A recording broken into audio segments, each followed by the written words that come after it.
Retail and hospitality is changing, with often complex and fragmented systems combined with large volumes of customer data for businesses to make sense of. It's critical to work with the right partners in order to guarantee success. At Tratec Consulting, we help retail and hospitality businesses transform their technology, removing overly bloated processes and creating unified and efficient systems of working throughout. So don't just take our word for it. See for yourself. Tratec Consulting, the leaders in technology transformation across retail and hospitality.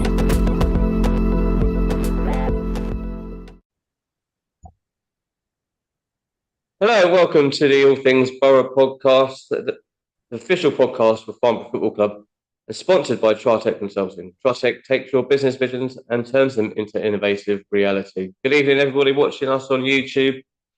I'm Alan, and I'm joined by Simon as per normal. How are you doing, Simon? Yeah, not bad, thank you. I was taking a sneaky cup of tea there where you when you started press record. So caught me up. Yeah, as I say, doing my hair, something that you know nothing about. Yeah, all good, mate. Fish and chips for dinner tonight. Happy days. Yeah, good old fatty, doing what fatty does best.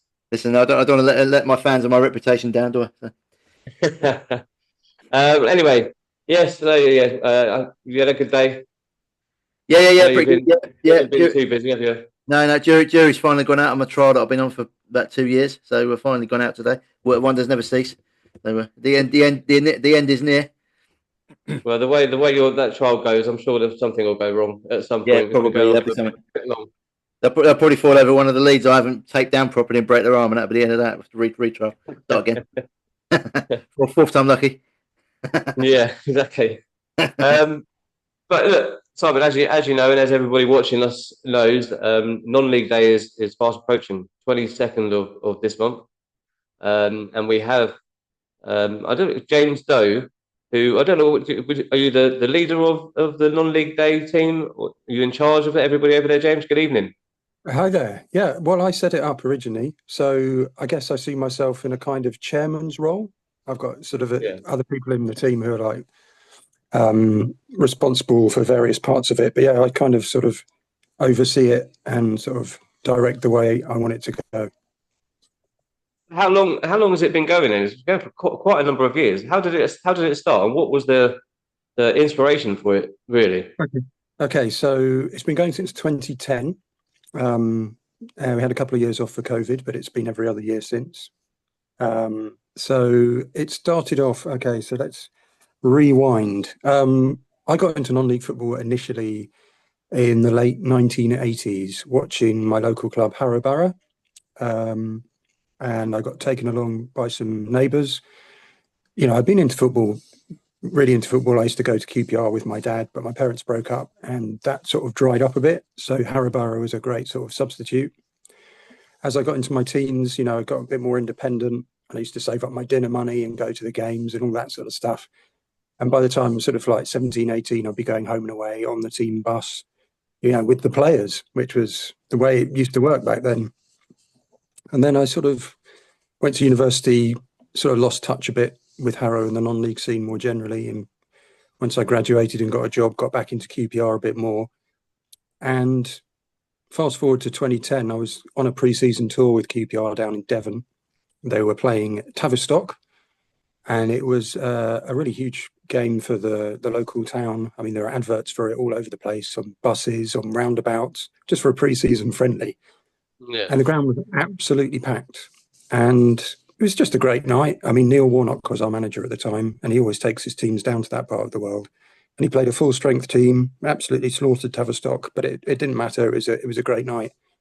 And it just sort of, you know, brought back all the memories of going around with Harrow Borough and all the wonderful times I'd had with them. So I went back a week or two later to go and see what they were up to.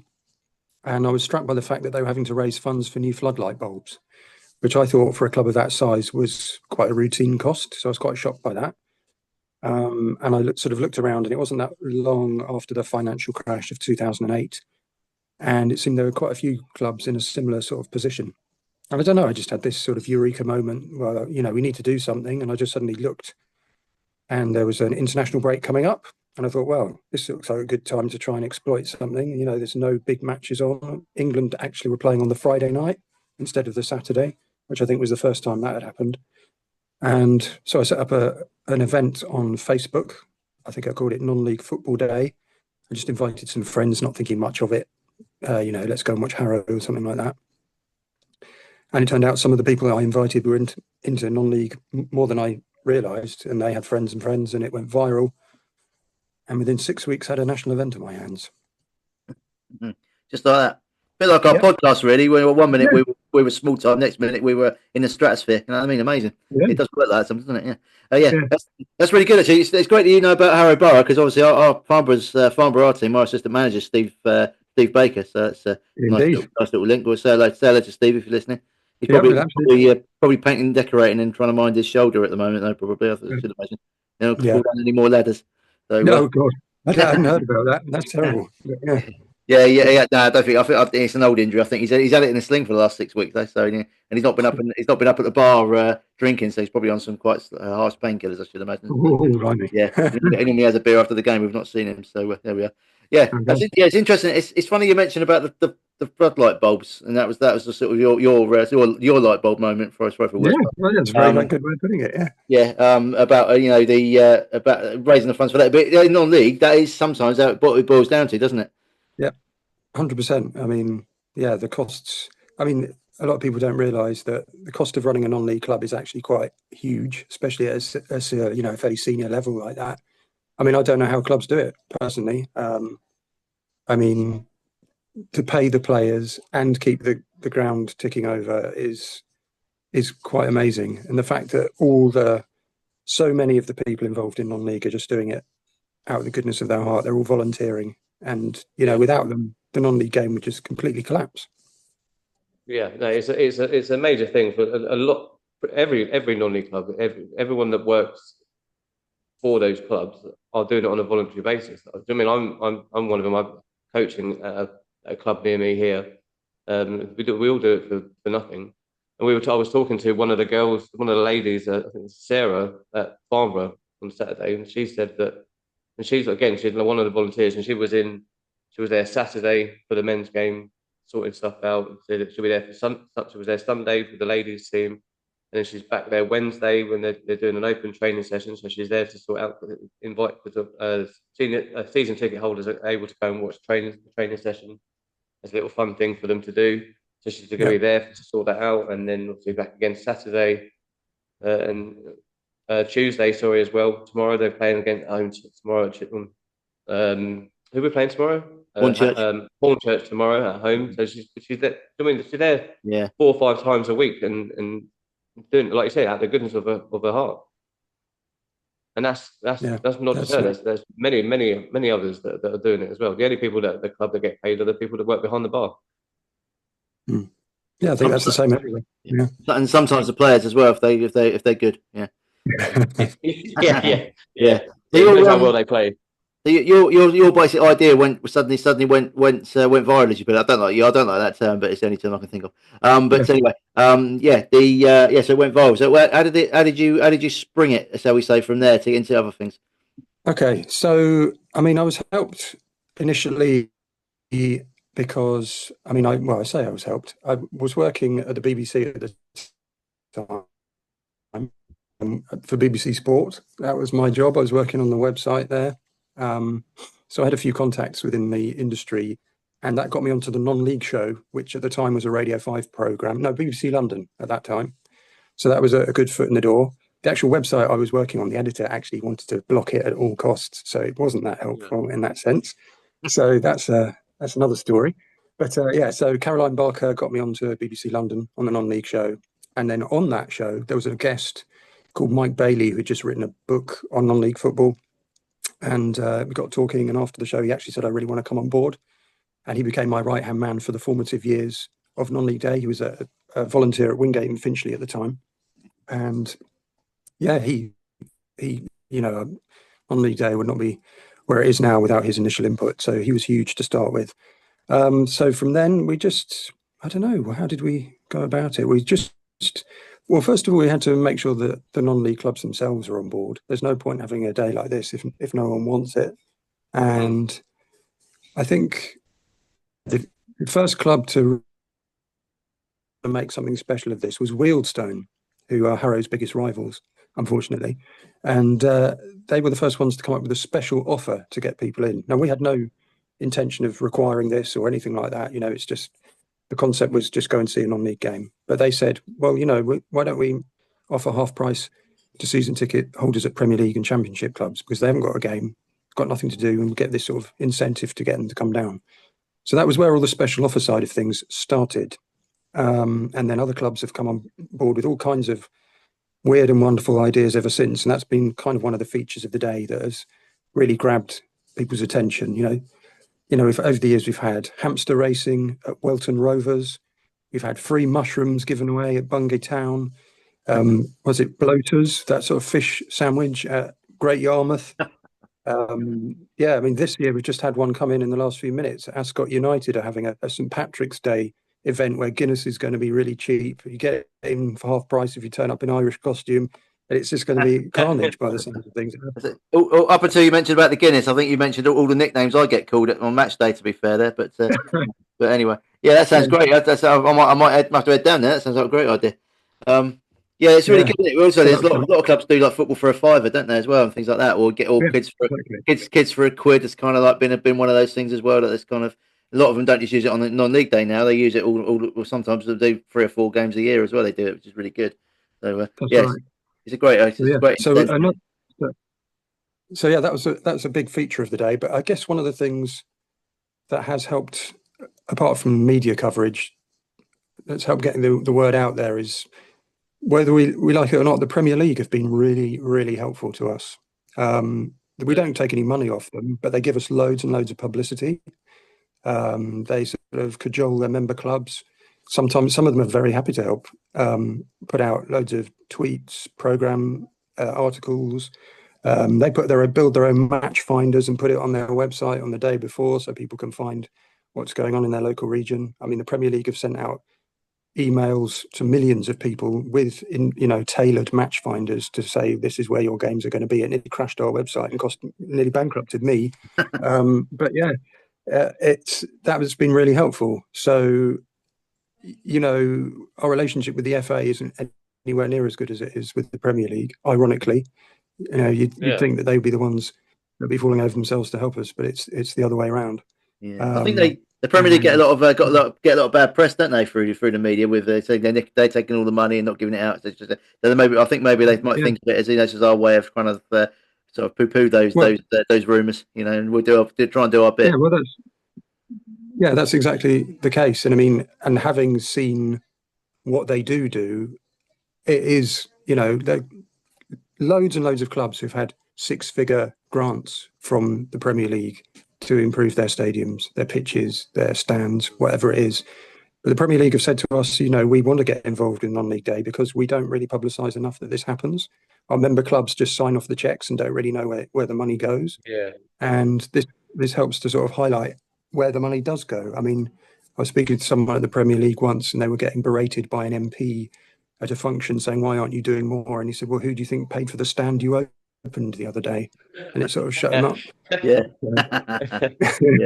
Yeah, kind of would, wouldn't it? Yeah, definitely. Are you guys obviously in regular contact with the Premier League and the clubs in the Premier League about this, about non-league day, and how does it? Who decides when it happens? Different changes every year. Okay, well, the date is decided by me, and I just look at the calendar. I mean, originally it was in the autumn. The first one was in September, and then we kind of alternated between that and October, depending what England were doing on their international break.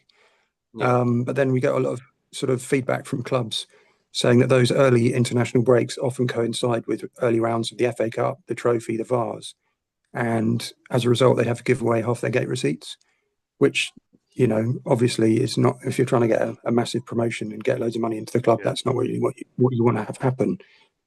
So COVID sort of gave us the break to reset, and we tried March, which is like the last international break of the season. The weather's quite good. all those clubs are not affected by those competitions. And you're getting towards the business end of the season, so there could be some really interesting and exciting games on the cards. The weather, so it seems to have worked all right so far. As for dealing with the Premier League, it's usually half the year we don't have much to do with them because we have to take a bit of a break ourselves, and then sometimes they actually get in touch with us first. Sometimes it's us contacting them, and it's varied over time who we've spoken to. It used to be sort of like the media and publicity team running sort of the website and all that outreach kind of stuff. But in the last couple of years, it's actually switched more to their community side of things, which seems to be pretty fruitful. I mean, we get the Premier League trophy out to a match on the day now, so fans can have their photo taken with it. We took it to Eastleigh last year, and they took it to a game on the Friday night as well. So they went to Oakhampton down in Devon as well on the Friday. They haven't signed off where it's definitely going to be this year, but it will be going somewhere. So that's good. You've spoiled it, James. I thought we were hoping for an exclusive there, but never mind, that's a shame. Yeah.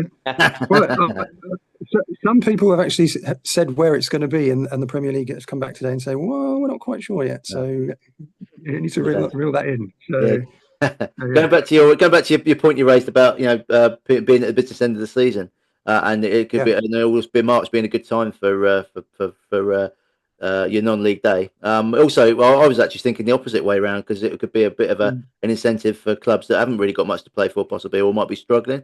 And it's a good opportunity for them to try and bolster their gate receipts, etc., isn't it? So not that I'm a negative thinker. I'm just thinking. I always think about the grand scheme of things. Alan might differ on that one, but yeah. But yeah, I totally agree. Yeah, thought you might say that. Yeah, it's great. Yeah, so yeah, Premier League trophy being. I didn't realise that was something that happened. Actually, that's something that I didn't realise. Maybe bring down to Cherrywood Road this season if we can have any sway on that.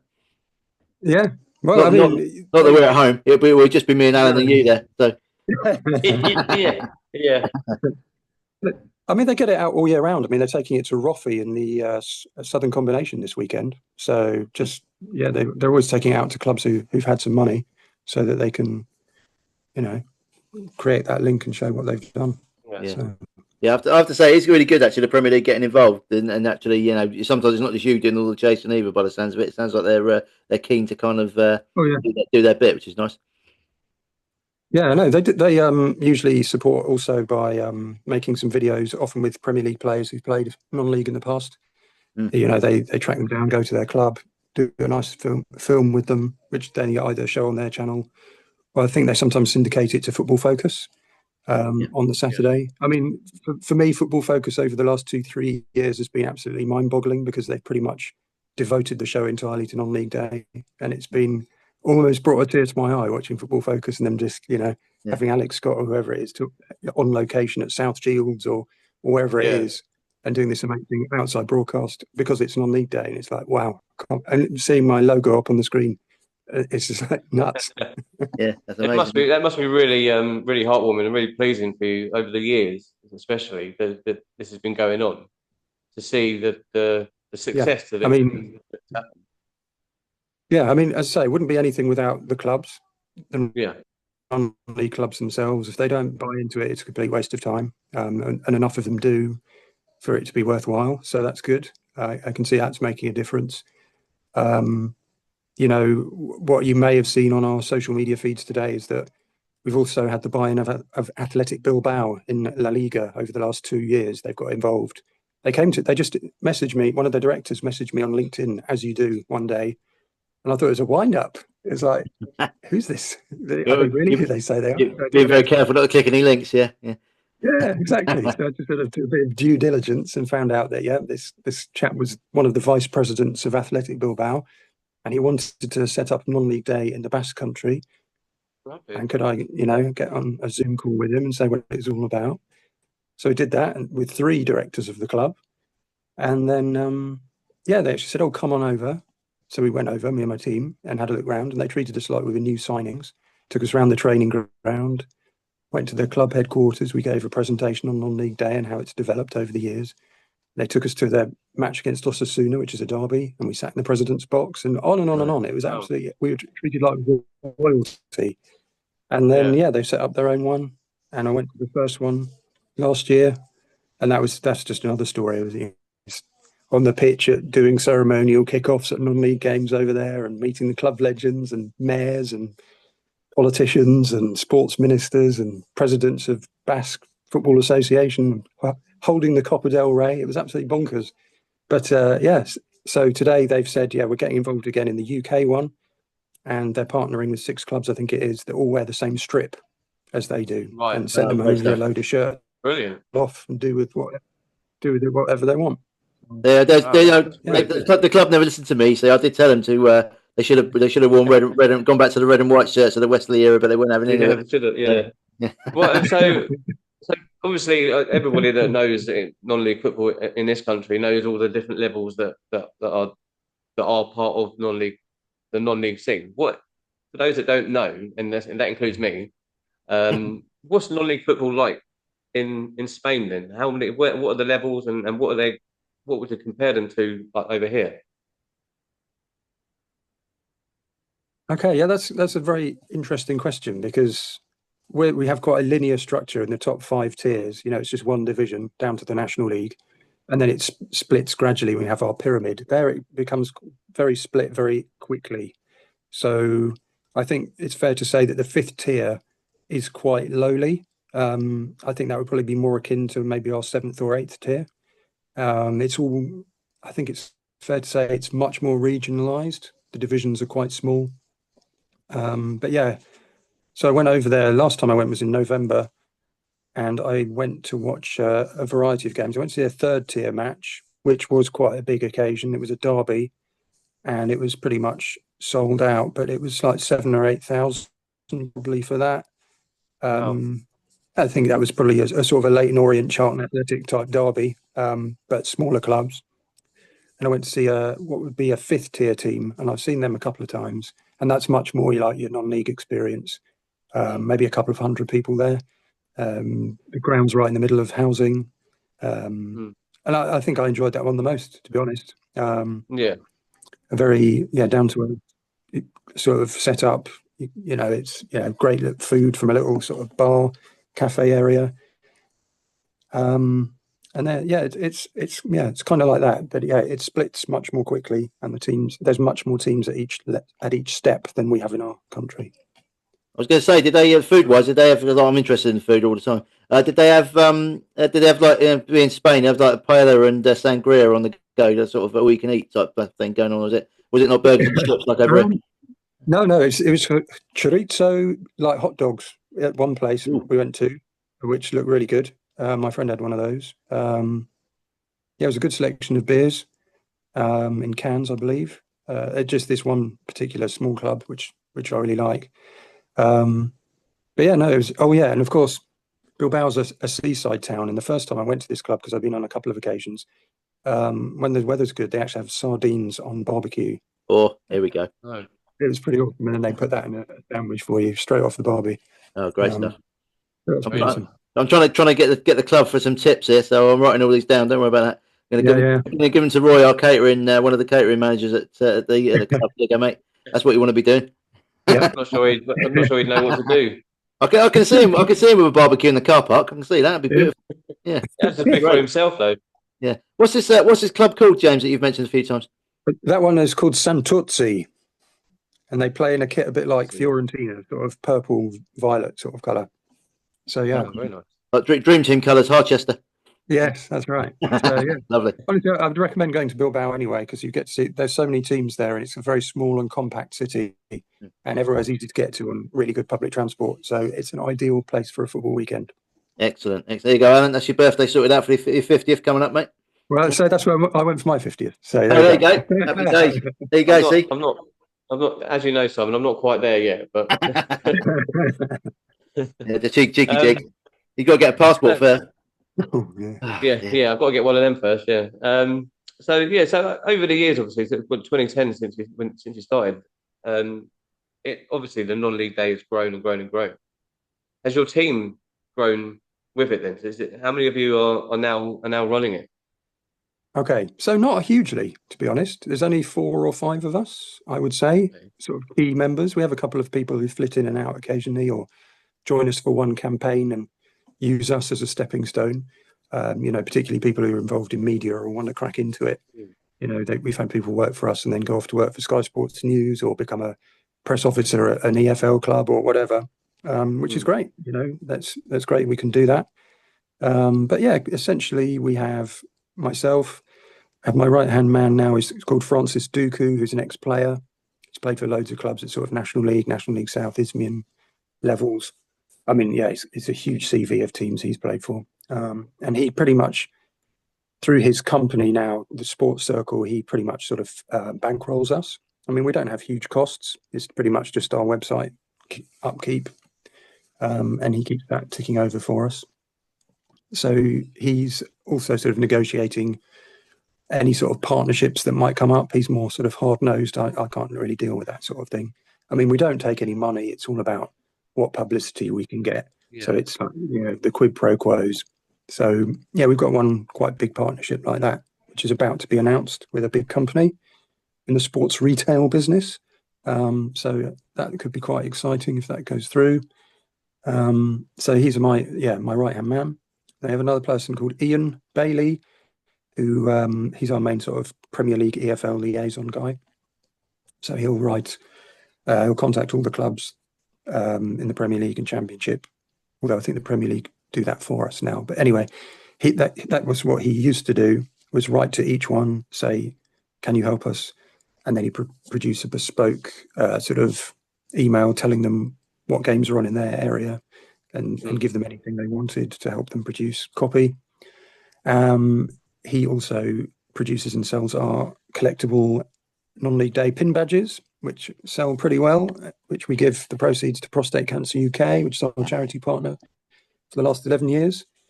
He does all that sort of stuff, and I have a new sort of social media assistant for the last couple of years called Elsa. She is part of the marketing team at Hanwell Town, so she's pretty useful for the negotiations and some of the social media as well.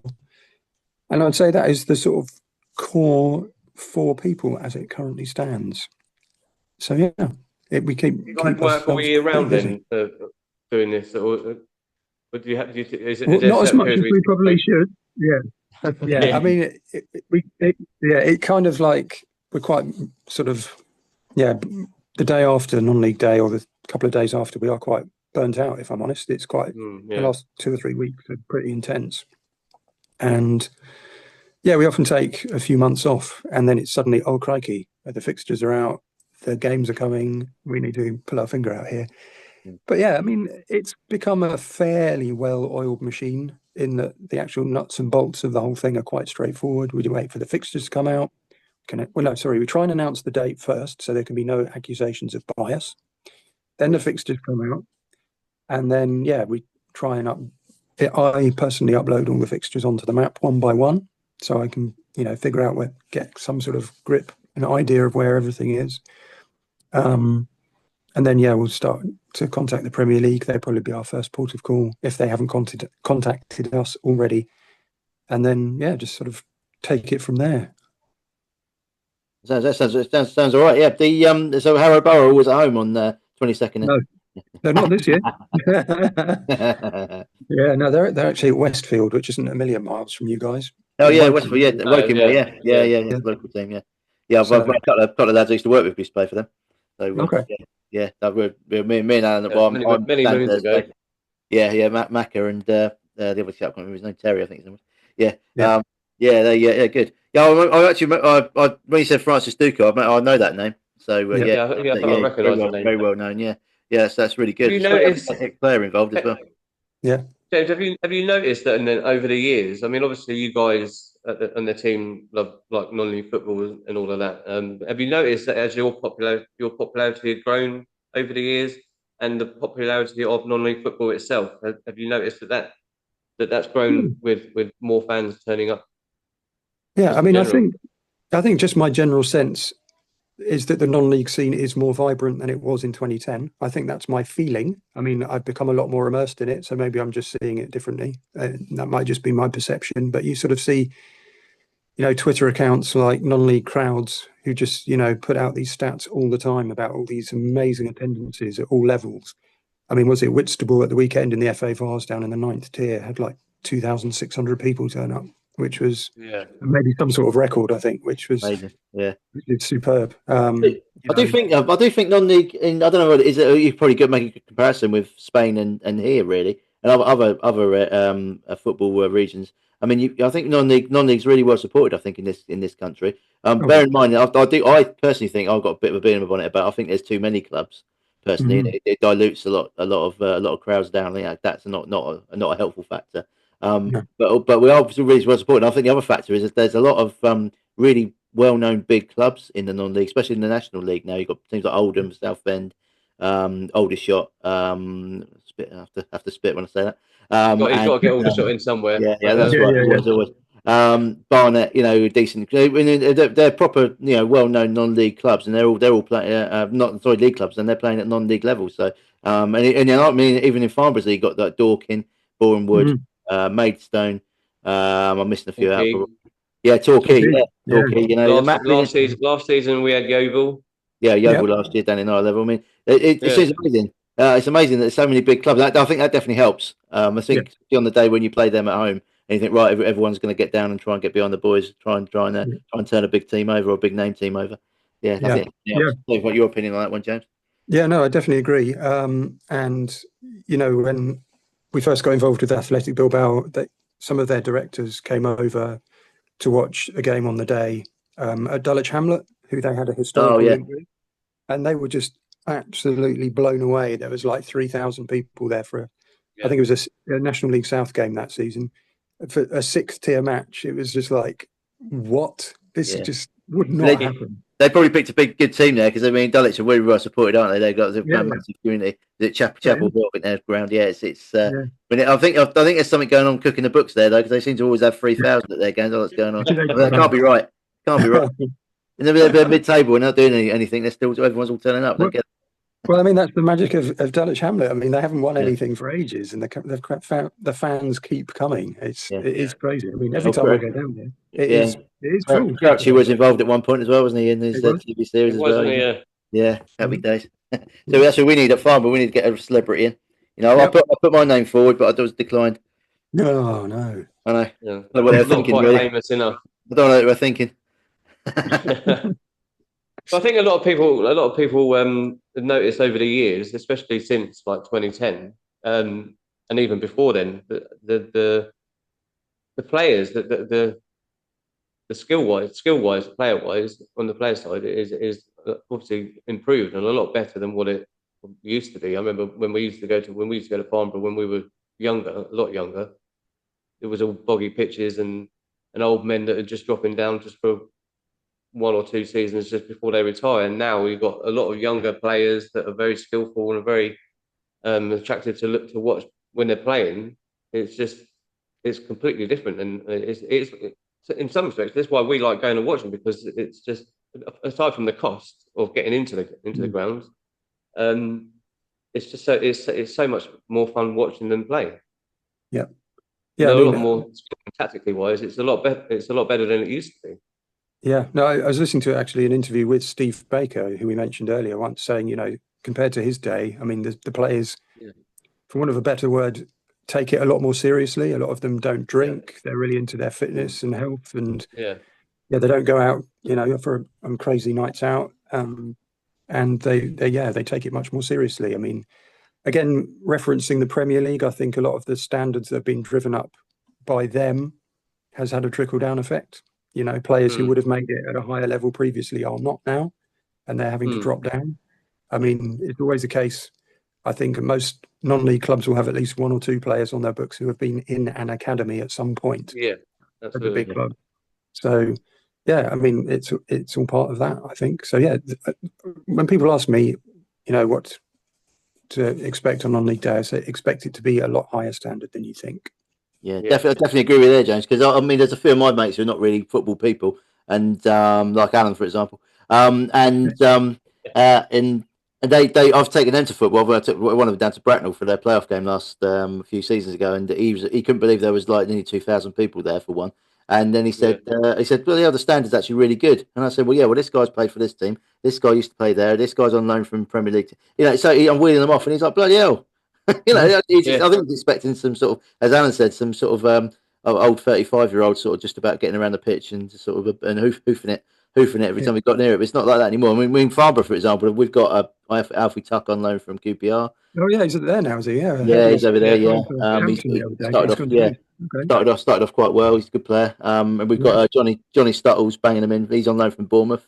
Via he was an older shot as well, but for a few months as well at the beginning of the season. Joe Haig as well was captain of Chelsea. Simon. Well done. Yeah, I'm doing well. And we've got Joe Haig as well as our number 10. He used to play at Chelsea's academy. Chelsea, yeah. So like you say, the standard is fantastic. Yeah, it's really it is getting better and better. Also as well, don't forget as well, for some of these lads, especially the young ones, it is like a stepping stone for them as well. We as well as many other clubs in non-league, we've been that sort of stepping stone for certain players that have then gone on to football league careers as well.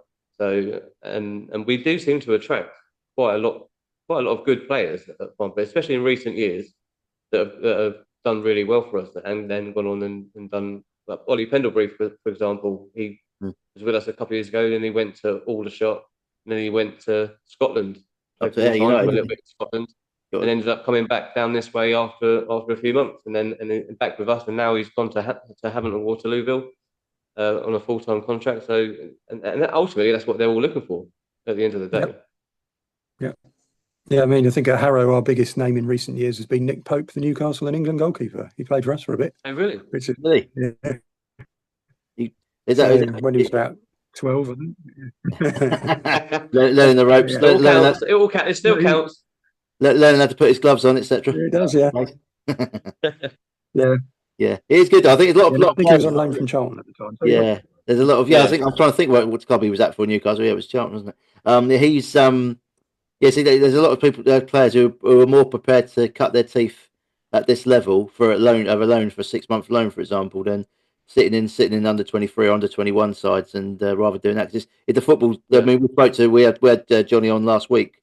We're chatting about his football journey so far, and he said he'd much rather play adult football. The learning curve is a lot steeper, but you improve your game much quicker, and it's a completely different environment and level compared to playing under 21s, under 23 football, where they sort of just pass the ball around, hardly any tackling. You know, you get the odd pro who plays like 30 minutes coming back from injury, but really it's pretty rare. So yeah, a lot of them, the ones who actually want to play, are prepared to drop down now to our level and try and get some game time.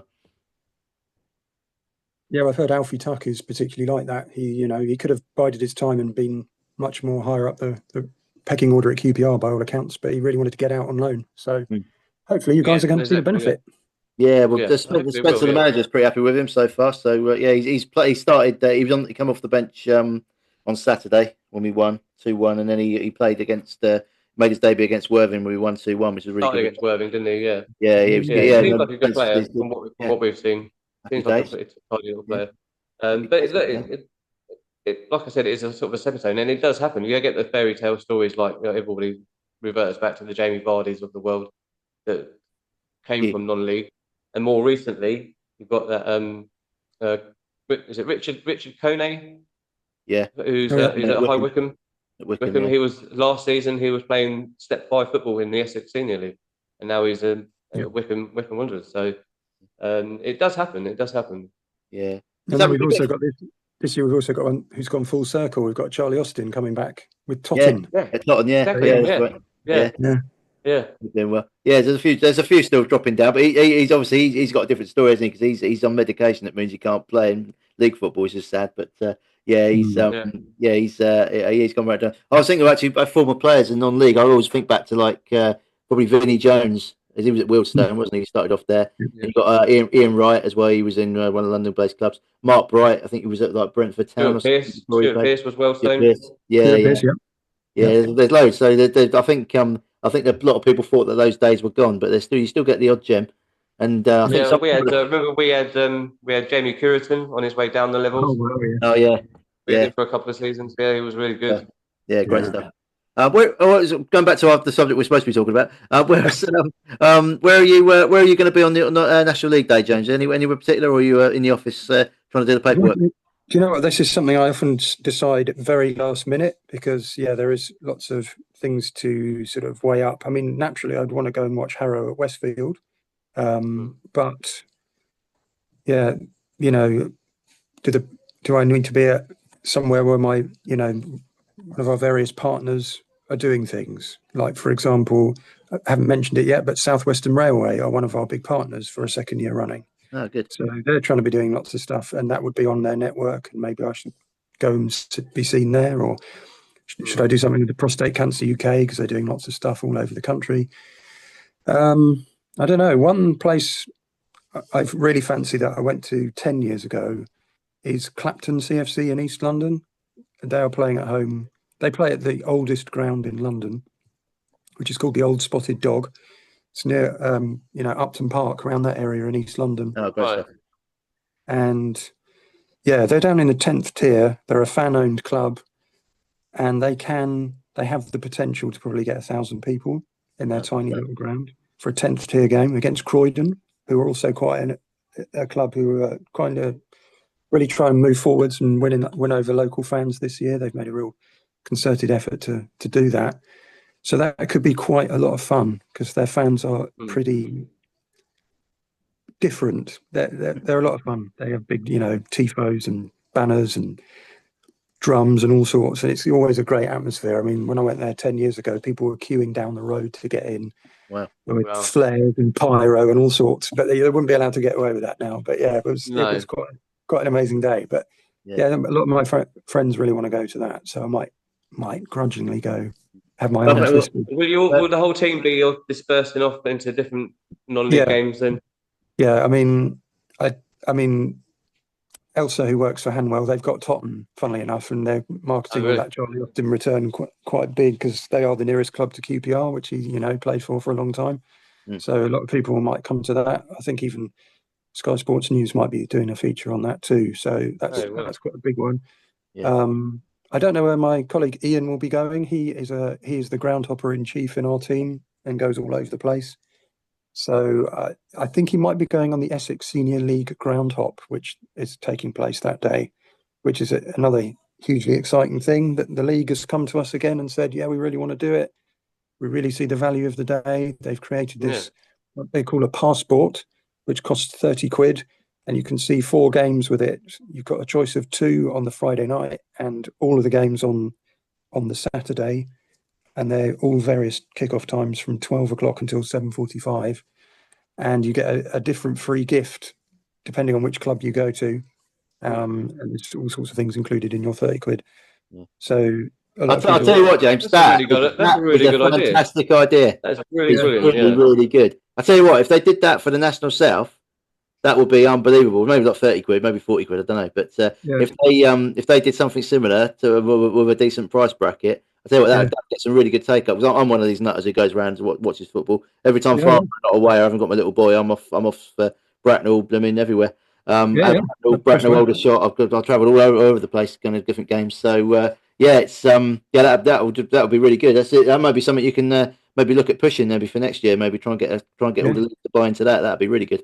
Yeah, I think in year 2, Blue Square were the sponsors of the National League, the betting company, and they did organise a ground hop. But I think it was, where was it? But yeah, I don't know. But there was some bad press around that. I don't know, but some of the travelled quite a long way, the away fans, for like a 12:30 kickoff, and they weren't very happy about it. So. Yeah, that's the thing, isn't it? Yeah, maybe National South's a bit much. Maybe one of the lower, more regionalised leagues, it might work better. Yeah. So yeah, that sounds a great idea.